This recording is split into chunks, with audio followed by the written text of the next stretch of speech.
नाही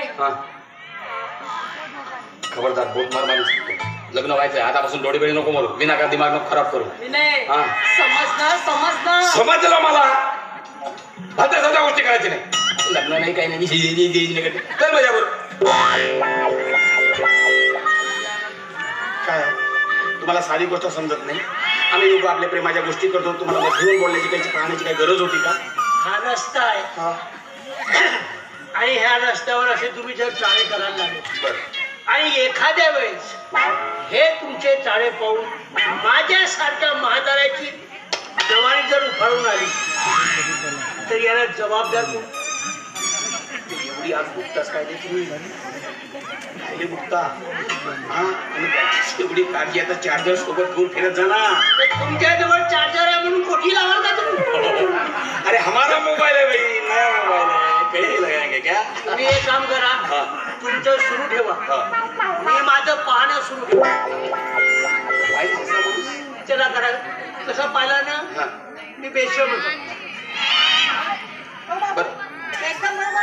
बोलला माणूस आहे गावात याचा पट्टा नाही नको बरोबर आहे काकू तुमचं बरोबर आहे आलीस तू हे नागच होते ना शिका सोडते अरे नवऱ्याची काय इज्जत ठेवायला शिक इज्जत आणि तुमची कोण करणार आहे तुमची इज्जत सांगा ना कोण तुमची इज्जत करणार आहे बरोबर आहे आधी मोठी मुलगी पळून गेली आज सकाळी दुसरी गेली मग कोण तुमची इज्जत करणार आहे दुसरी गेली का जी आणि हा माणूस लग्नात भेटत असताना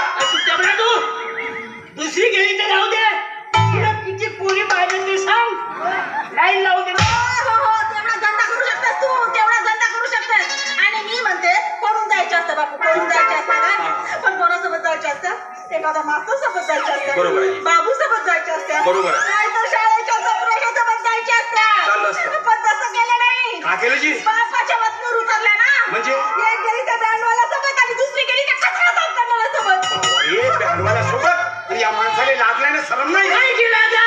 जाऊ दे बँडवाल्या सोबत गेली तर अरे मी मेल्यावर फुकट वाजा वाजवती मेल्यानंतर फुकट वाजवतील म्हणूनच पोरी पैदा केल्या होत्या नाही का आणि या सगळी चूक तुमची आहे तुमची बरोबर आहे तुम्ही जर वेळेवर हुंडा दिला असता तर अशा पळून गेल्या असत्या का गेली असं सर्व नाक कापून हुंडा गेले काम तुझ्या पोरी नव्हत्या होत ना मग तुझं लाग नाही गेलं का आणि का म्हणून केले मी हुंडा देऊ तो का माझा पोरगा हो का त्याच्या मायचा मी नवरा हो अरे आयुष्यभर पैसा कमवीन मी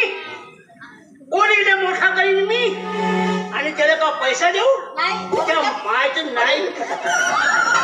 करू शकते इस्त्रीलाच आहे तसा मायलेज घेऊन करीन काम करा तू माझे बडो बाई तुम्हारे साथ खरं या पोरीला माझी कदर आहे अरे ही पोरगी आहे म्हणून माझे विचार जिवंत आहे काही म्हणतो इथं चुकत घेतो दुसऱ्याच्या बायका दिसल्यावर तू मत घोषी लागते झालं घेतो ना काका मला ना खूप दिवसापासून बोलायचं होतं तुमच्याशी मी बोलू का काही बाई बोलून दे अरे मी छान बोली अरे काय ना बाई बोलते लोक बोलू दे ना बोलू दे माझा मत काका मला हे म्हणायचं होतं खूप दिवसापासून की तुम्ही ना खूप हँडपंप दिसता म्हणजे हँडसम दिसता हँडसम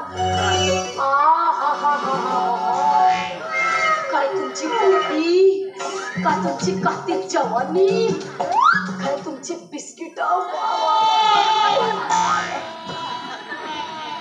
मी इतके दिवस काकासोबत बोलत राहतो एक दिवस तर बिस्किट घरीच राहतो का मी कधी पाहिलं नाही पटून पाहिलं नाही ना पटून नाही का खाल्लेच ना बिस्किट खाल्ले बापरे पण का दिसता जी तुम्ही का दिसता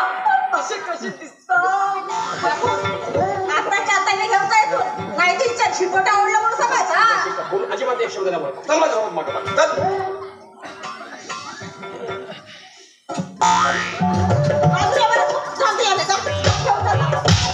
तुम्ही थांबा बिना तू पण थांब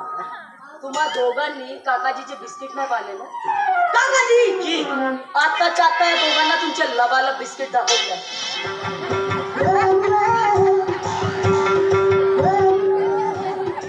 दिसेल ए पोरी एवढी इचरेल्यासारखी नको करू बरं. तो जर बावरीला येऊ पडला म्हणजे मग राहायचं बोंबलं. बोंबलची बिस्किटा दिसत तो बिस्किटाचा पोळा आहे बोला. काकाजी मी काय म्हणत होती की तुम्ही एवढे हँडसम दिसता ना.